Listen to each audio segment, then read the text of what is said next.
may appear modest and traditional by day, but after dark, a vibrant, untamed energy takes over. Discover surprising facts about Polish life that defy first impressions. Polish women are modesty in public, more fun in private. Polish women are often admired for their graceful, elegant appearance and modesty in public settings. Whether walking through Krakow's Old Town or commuting in Warsaw, they tend to present themselves with quiet confidence, neatly dressed, well-groomed, and respectful in demeanor. Public displays of affection are generally kept subtle, and conversations in public often lean toward polite and reserved tones. This modest presentation isn't about repression. It reflects deep-rooted cultural values of humility, dignity, and maintaining a sense of decorum in everyday life. But behind closed doors, or in more relaxed private environments, Polish women often show a livelier, more uninhibited side. Once a sense of trust is built, many become surprisingly open, funny, and adventurous. They're not cold, they're just selective. Whether at a house party, a weekend getaway, or just spending time one-on-one, their warmth and sense of humor shine. The contrast between public modesty and private playfulness is striking, and it's part of what makes dating a Polish woman such a unique experience. They appreciate emotional connection, and once they feel secure, they become expressive, affectionate, and deeply engaging. This duality is something many foreigners find fascinating. To outsiders, it may seem like a woman is shy or even uninterested in public, only to discover later a completely different energy in private. It's not a game. It's just how many Polish women navigate social expectations. Understanding and respecting that contrast is essential if you're hoping to form a real connection. Trying to rush intimacy or ignoring her sense of personal boundaries in public settings is likely to backfire. But if you're patient and genuine, you'll find someone who not only values loyalty and depth, but also brings joy, laughter, and intimacy behind the scenes, making the wait well worth it.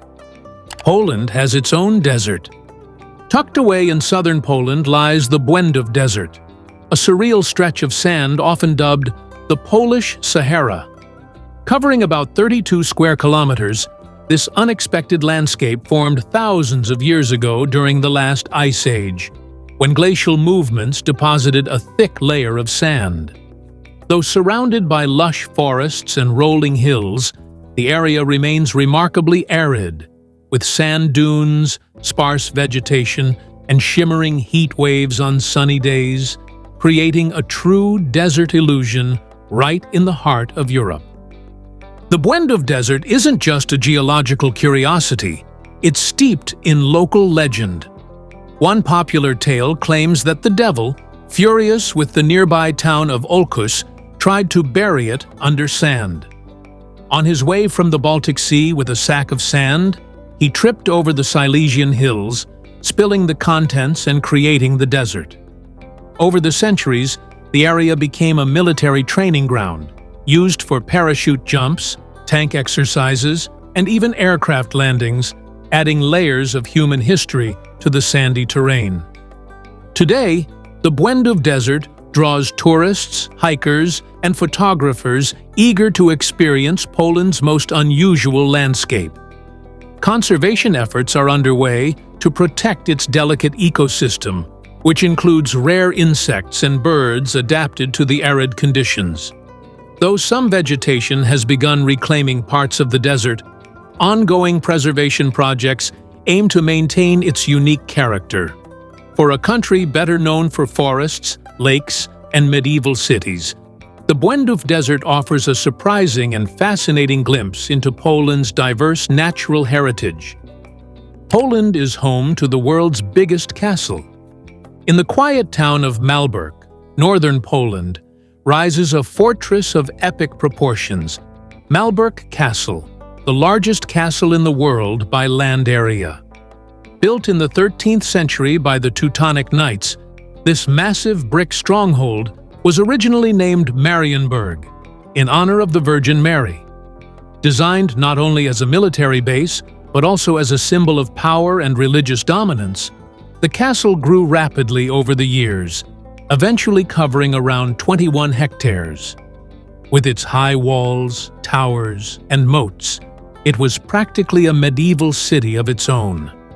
The castle served as the Teutonic Order's headquarters, and later as the residence of Polish kings. It saw sieges, conquests, and renovations under various rulers, bearing witness to centuries of conflict and politics. During World War II, the castle was heavily damaged, but it was painstakingly reconstructed afterward, brick by brick, using historical documents and even old paintings for reference.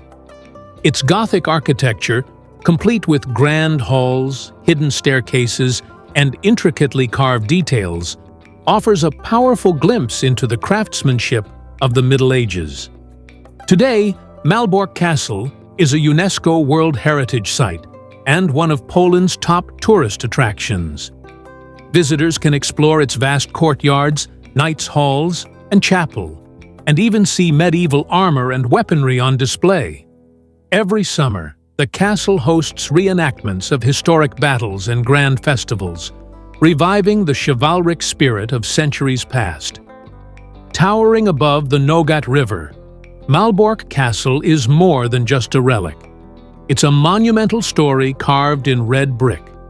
From Warsaw to Nobel, the legacy of Marie Curie.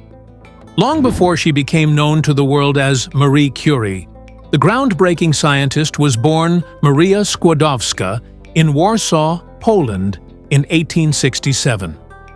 Growing up under Russian occupation, Maria faced an education system that suppressed Polish culture and barred women from higher education. Undeterred, she joined an underground flying university where women could study in secret. Her passion for science burned fiercely, and eventually she left Poland to pursue advanced studies in Paris at the Sorbonne, where she became Marie Curie. Despite her fame as a French scientist, Marie Curie never forgot her Polish roots. She named the first element she discovered polonium in 1898 as a tribute to her homeland. Alongside her husband, Pierre Curie, she pioneered research on radioactivity, a term she coined. Their work earned them the 1903 Nobel Prize in Physics, making her the first woman ever to receive the honor. In 1911, she won a second Nobel, this time in chemistry, for discovering radium and polonium, making her the first and only person to win Nobel Prizes in two different scientific fields. Marie Curie's Polish identity remained central to her story. During World War I, she developed mobile X-ray units to assist wounded soldiers, many of them Polish. Later, she helped establish Poland's Radium Institute in Warsaw, fostering medical research and cancer treatment. Her legacy lives on not only in scientific achievements, but in the perseverance and pride she carried for her country. From Warsaw's cobbled streets to global recognition, Maria Skłodowska-Curie remains one of Poland's brightest stars. It has one of the oldest salt mines in the world. Beneath the quiet town of Wieliczka, near Kraków, lies one of Poland's most extraordinary wonders, the Wieliczka Salt Mine. Operational since the 13th century, this ancient mine is not only one of the oldest in the world, but also a breathtaking underground city carved entirely from salt. Stretching over 287 kilometers in length and reaching depths of more than 300 meters, the mine holds chambers, tunnels, lakes, and chapels, all glistening with crystalline salt. Among the most astonishing sights is the Chapel of St. Kinga, a vast cathedral-like space decorated with chandeliers, altarpieces, and biblical reliefs sculpted entirely from rock salt by the miners themselves. The craftsmanship is so exquisite that it's easy to forget you're standing hundreds of meters underground. Visitors can also find salt statues of historical figures, intricate carvings of religious scenes, and even an underground saline lake that reflects the shimmering walls.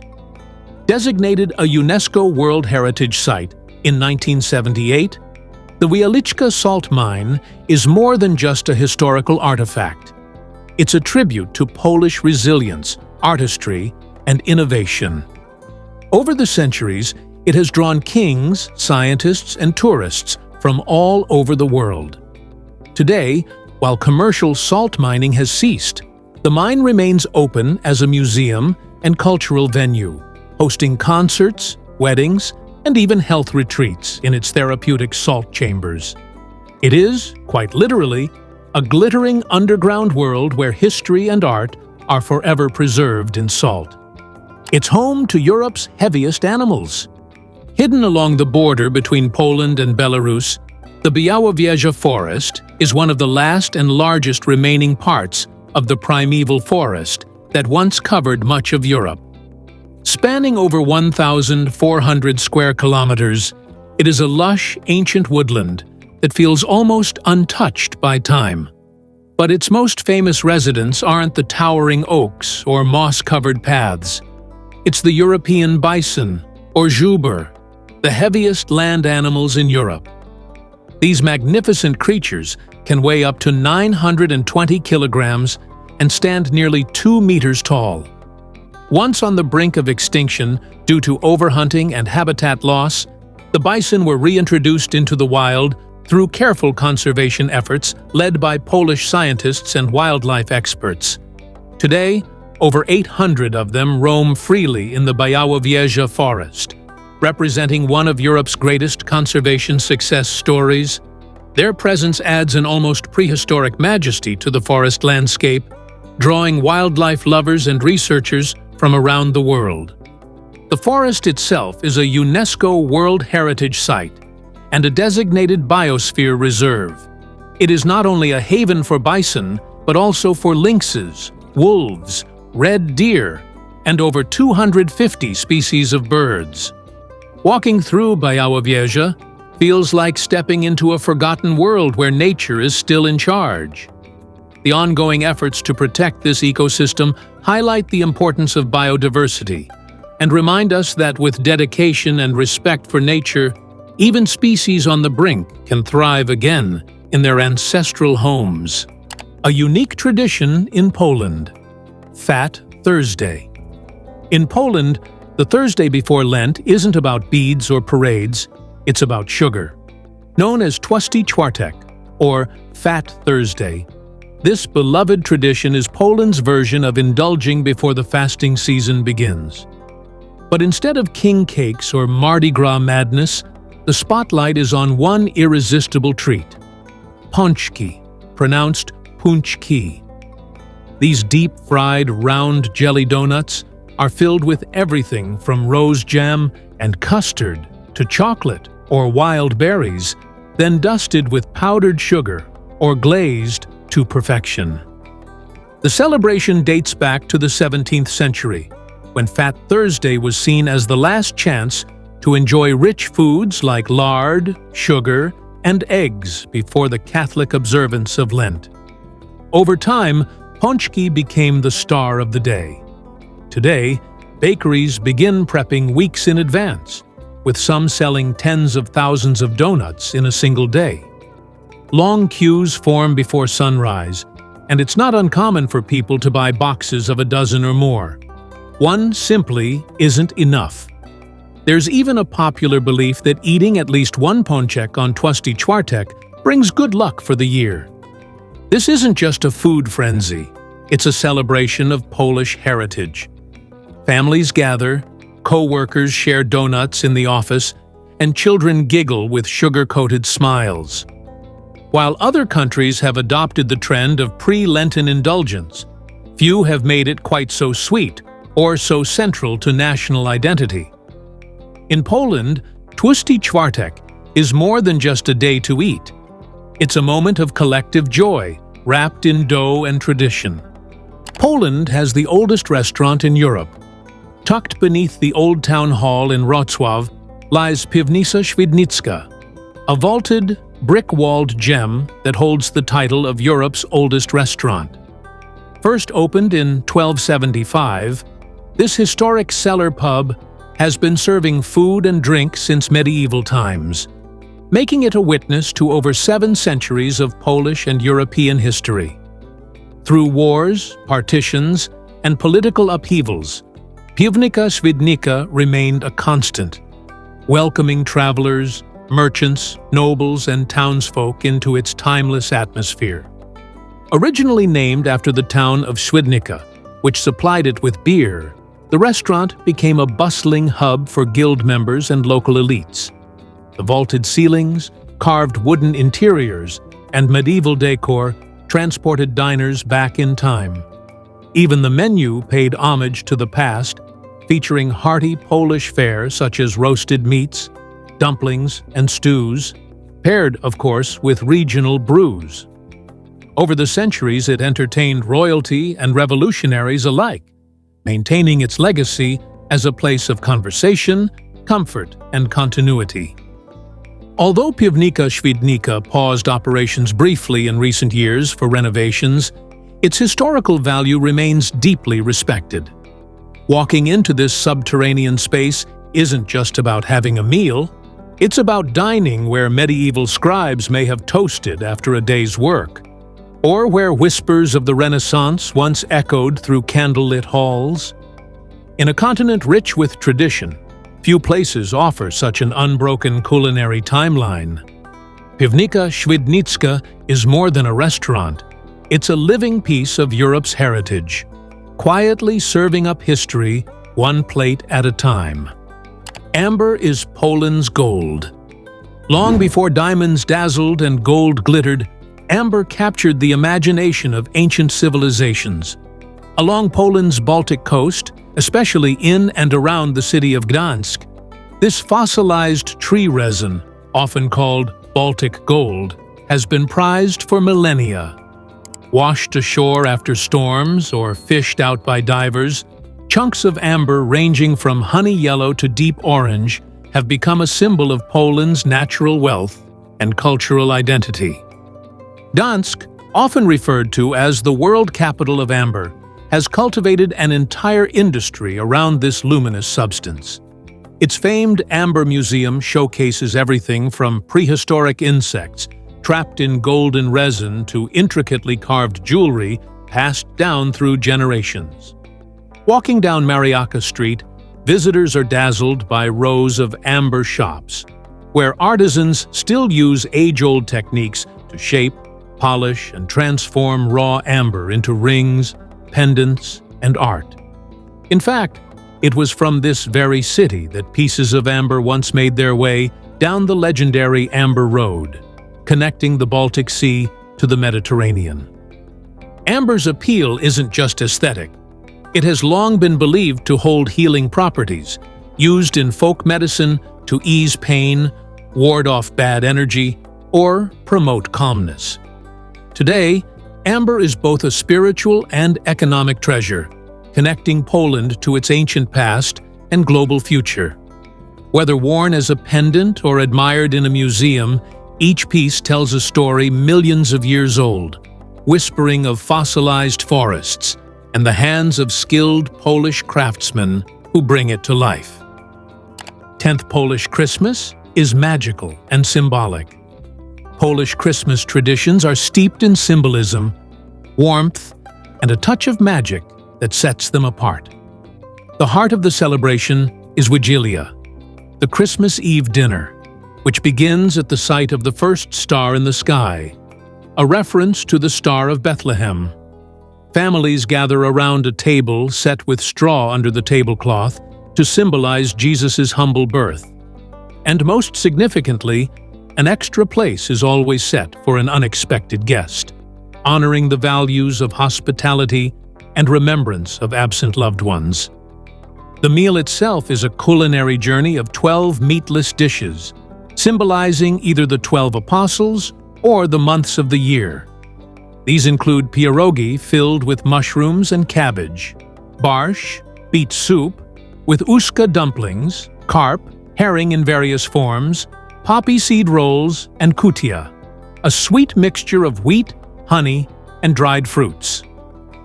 The meal begins with the breaking of the opłatek, a thin wafer shared among family members with personal wishes for health, joy, and peace.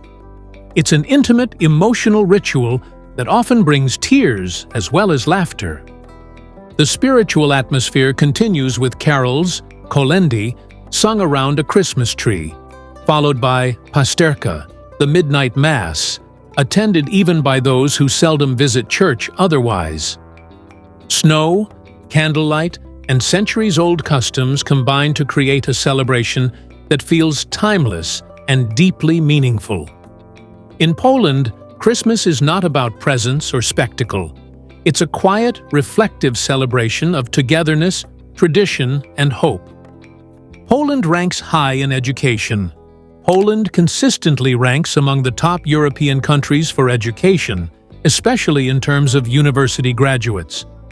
With a long-standing emphasis on academic excellence, the country has produced a highly educated population, boasting one of the highest percentages of adults with tertiary degrees in Europe. This is no surprise given Poland's rich intellectual history, home to world-renowned thinkers like Nicolaus Copernicus and Marie Curie. Education is viewed as a path to opportunity, and Polish families often place great value on their children's academic performance from an early age. The Polish education system is structured to support lifelong learning. Public schooling is free and compulsory up to the age of 18, and higher education is both accessible and affordable. Poland is home to more than 400 universities and colleges, including historic institutions like Jagiellonian University in Kraków, founded in 1364.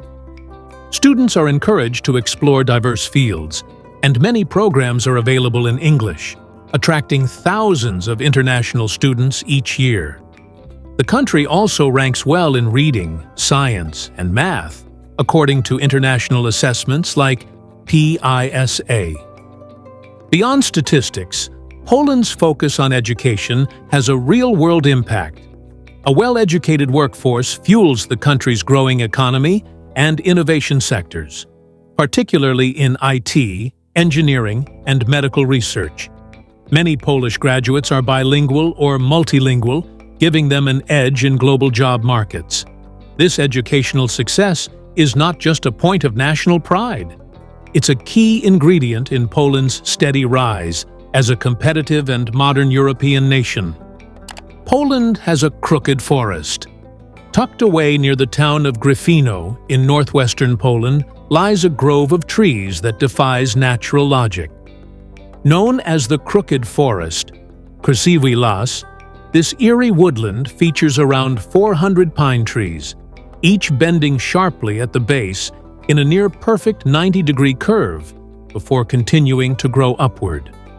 These odd trees, planted around the 1930s, appear to have been deliberately shaped.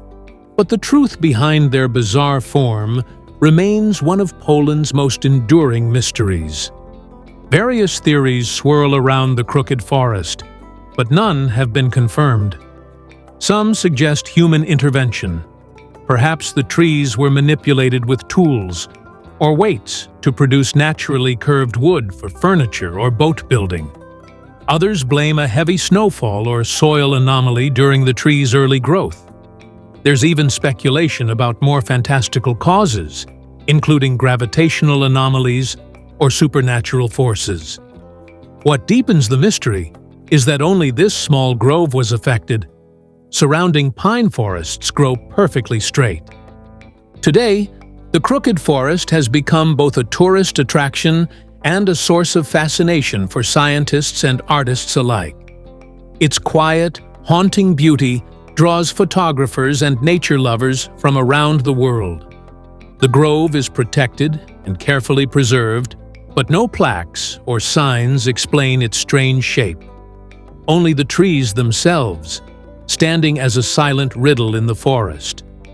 Whether the result of forgotten techniques or a quirk of nature, the Crooked Forest remains one of Poland's most curious and photogenic natural wonders. Wrocław has over 400 dwarf statues. Wrocław, a charming city in western Poland, is home to an enchanting army of over 400 bronze dwarfs, or krasnale, scattered across its streets, corners, and rooftops. What began as a symbol of anti-communist resistance in the 1980s has grown into a beloved tradition and major tourist attraction. The original dwarf, Papa Krasnal, was a mascot of the Orange Alternative, a peaceful protest movement that used absurdity and humor to challenge the oppressive regime. Today, these tiny figures celebrate that legacy while adding whimsy to the urban landscape. Each dwarf has a name, personality, and backstory. You might stumble upon a bookworm dwarf reading outside the university, a firefighter dwarf with a hose near a fire station, or a banker dwarf clutching coins near a local bank. Some are hard to spot, peeking from under benches, clinging to lampposts, or lounging in windowsills, turning the city into a giant scavenger hunt for visitors of all ages. There's even an app and map to help eager explorers track them down. The dwarfs have become unofficial mascots of Wrocław, embodying the city's playful spirit, resilience, and creativity. New statues are still added regularly, often commissioned by local businesses or institutions to reflect their values or services. Tourists adore them, children delight in them, and locals embrace them with pride. More than mere ornaments, Wrocław's dwarfs represent freedom of expression, a unique sense of humor, and a city that doesn't take itself too seriously, even when it's making history. You'll find Jesus' statue taller than Rio's. In the small Polish town of Świebodzin stands an awe-inspiring monument that surprises many first-time visitors, a towering statue of Jesus Christ that outdoes even the famous Christ the Redeemer in Rio de Janeiro. Known as Christ the King, this colossal figure reaches a total height of 52.5 meters, 172 feet, including its mound and crown, making it the tallest statue of Jesus in the world. Completed in 2010, it was the vision of a local priest, Sylwester Zawadzki, who wanted to create a spiritual beacon that would draw people closer to faith. The statue itself is 33 meters high, 1 meter for each year of Jesus' life, while the crown adds an extra 3 meters. Built with the help of community donations and local craftsmanship, the project sparked international attention. Some questioned its necessity, but many praised its symbolism and the pride it instilled in locals. From afar, Christ the King dominates the skyline, arms outstretched as if embracing the town and its people, visible to travelers from miles away. Tourists visiting Świebodzin often describe the experience as surreal. The statue's scale dwarfs the nearby buildings, and its serene expression against the Polish countryside creates a moment of pause. Whether you view it as a religious site or a cultural curiosity, Christ the King offers something undeniably powerful, proof that grand visions can take shape even in the most unexpected places, and that Poland, too, can lay claim to one of the most iconic monuments of modern devotion. From quiet streets to electric nights, Poland is full of contrasts that make it unforgettable. Subscribe for more raw, real travel documentaries that go beyond the tourist brochure.